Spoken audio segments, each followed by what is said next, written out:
but they had until about Monday, the day before the season, to get this thing done on this initial deadline. And Giannis took up to about, 6 days until that deadline, which sounds like 6 days, but it's less than a week with all that money on the line. So can you kind of take us into why the process, I'm going to use the word quote unquote, took so long for Giannis?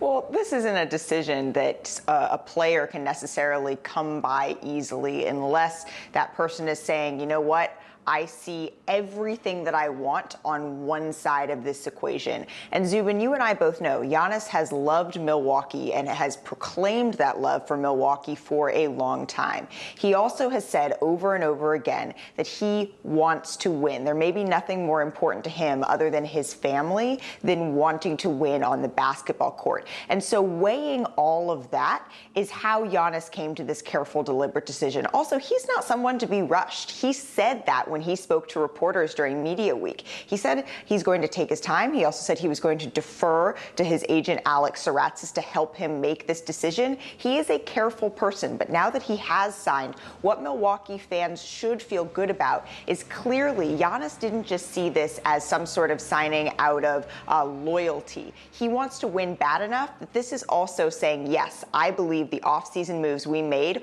are good enough to win in this next 5-year window. Malika, how big is this for the Milwaukee Bucks? How big of a deal is this, not only for the Bucks, but also the city?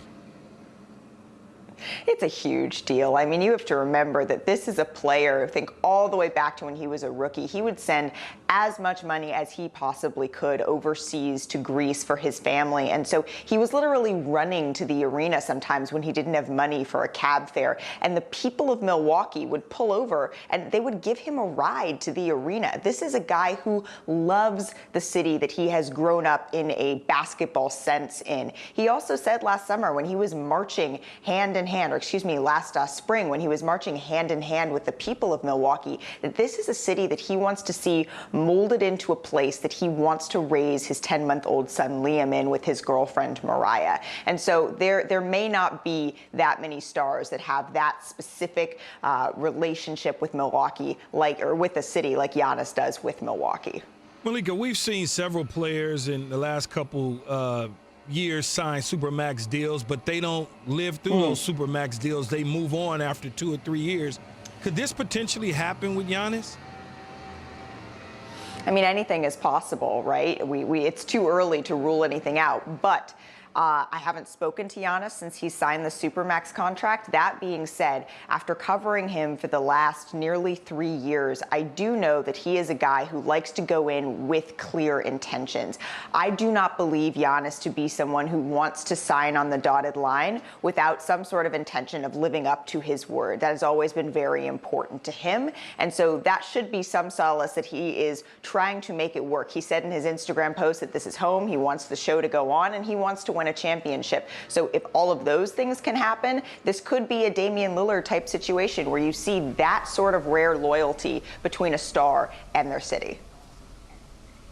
Malika, let's go to the Brooklyn Nets. Why did Kyrie Irving decide to end his media boycott? You'd have to ask Kyrie that. He just showed up one day. We weren't necessarily expecting him to be the person. Usually we get a text from the team PR saying, who would you like? But on Monday morning, we sat down and all of a sudden Kyrie was there. He felt like speaking that day. And he said that he didn't want anybody, not just reporters, to take what he calls his art and have any disparaging comments about that. And so that's why he needed that break, is what he said. And he said he didn't want any distractions from what was going on, what they are quote unquote building within this organization. And he wanted to be the one to deliver that message, it seemed. Malika, there was a video that went viral over the last couple of days of Karl-Anthony Towns during the intros of the Minnesota Timberwolves games, literally just crying. He lost his mom, Jackie, to COVID. His father, Carl Sr., had COVID. How difficult of a time has it been for Karl-Anthony Towns? I mean, it's been undescribably difficult, Jay. Karl-Anthony Towns and I are right about the same age, and I cannot imagine losing my mother, let alone 6 additional family members to the coronavirus. I was sitting there when Karl-Anthony Towns spoke to reporters for the first time since his mother passed away, and he was asked, is basketball going to be some sort of therapy for you? And he said no. He doesn't think it's ever going to be again, because when he is on that court, he's used to looking at the baseline. He's used to looking off in the stands and seeing his mother, Jacqueline Cruz, there cheering and screaming and yelling. And this is a family affair, and that is always going to be now a hole for him, he said. And so there is no solace. He was sitting there, as his coach said after the game, knowing that the minute he stepped on the court, it would become real, that he would be playing without his mom there. And to go through that in your mid-20s is something I cannot even fathom. Thanks for watching ESPN on YouTube. For live streaming sports and premium content, subscribe to ESPN Plus right now.